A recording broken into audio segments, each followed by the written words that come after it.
kuma ya dace da abin da ke cikin littattafanku wato wanda Allah ya kawo na siffofin annabi.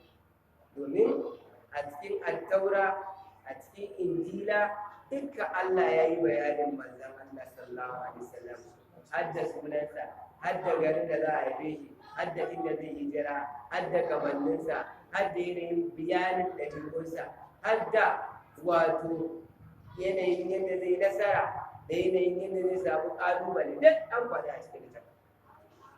Me yasa Warqatu bin Nawfal yake cewa lokacin da ya ga Annabi sallallahu alaihi wasallama ya ganshi ya wato yace ina ma dai a ce lokacin da Allah zai aiko ka ina nan a raye ina da ƙarfi in taimaka maka wurin isar da sabon addinin Allah, saboda yana ganin sa ya gane shi.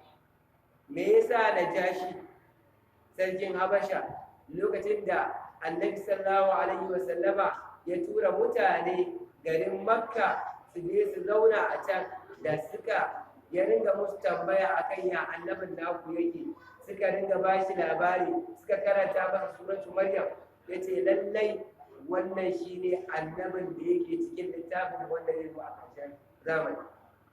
Kuma Allah yake ƙara faɗa alladina atainahumul kitaba, wa'annan wanda muke ba su littafi ya arifu da mu basu fasan annabi kama ya arifu da abu na hawa kamar da suka san yayin sun san shi. Kurin hasada ce da gaba da kiyayya, dan me Allah zai aiko shi daga cikin larabawa, me yasa ba a aiko shi ba daga cikin jinsu na yahudawa wato da nasara, wanda kuma duk yawanci annabawan da Allah ya aiko sun fi yawa a cikin banu Isra'il su ne Yahudawa da Nasara.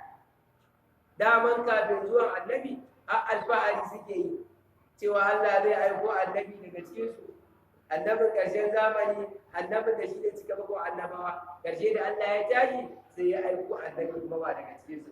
Da ƙabilar da suke rainawa ita ce ta Larabawa, suke ganin su ba kuma ba ne, sai Allah ya zaɓo annabin ƙarshen zamani daga cikinsu. Da tun daga lokacin suka shiga hasada. Tun daga lokacin suka shiga mai hasada, yi wa annabin hasada da yi masa zagon ƙasa da goge siffofinsa cikin littafin. Domin akwai bayan gudan da kullum zai ɗauko littafinsa na attaura, duk inda aka rubuta sunan annabi Muhammad sallallahu alaihi wasallam sai ya goge. Duk inda aka rubuta sai ya goge. Washe gari ya ƙara ɗaukowa sai ya tarar da sunan a rubuce. A yadda yake sai da ya haka sau uku, daga nan ya yarda cewa bari ya je imani, ya yarda wannan annabi na Allah.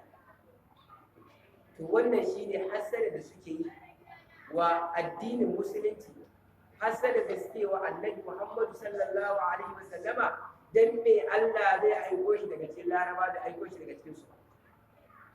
Sai Allah madaukakin sarki yake cewa ya ahlul kitabi lima takfuruna bi ayatin lahi, ya ku ahlul ma'abuta littafi, me yasa kuke kafirce wa ayoyin Allah? Shine alqur'ani wanda yake kunshe da siffofi na annabi Muhammad sallallahu alaihi wasallam, wanda kuma sun dace wa'annan siffofin da abin da kuke karantawa cikin littattafan ku na siffarsa.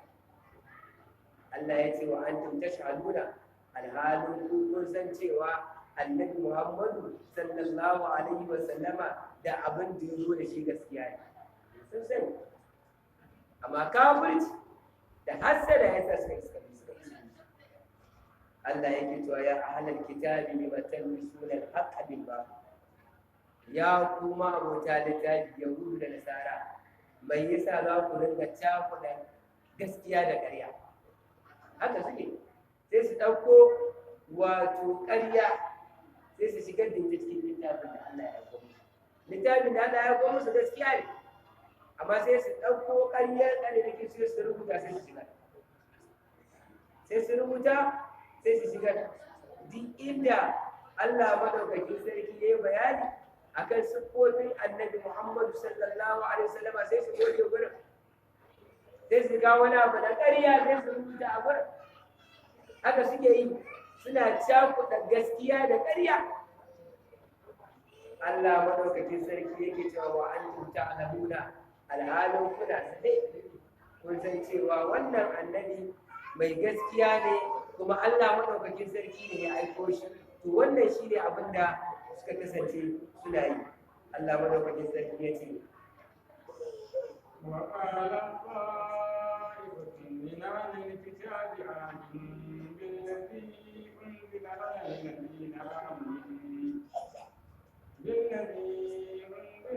الذين آمنوا وجه النهار واكفروا آخره لعلهم يرجعون ولا تؤمنوا إلا لمن تبع دينكم وإن الهدى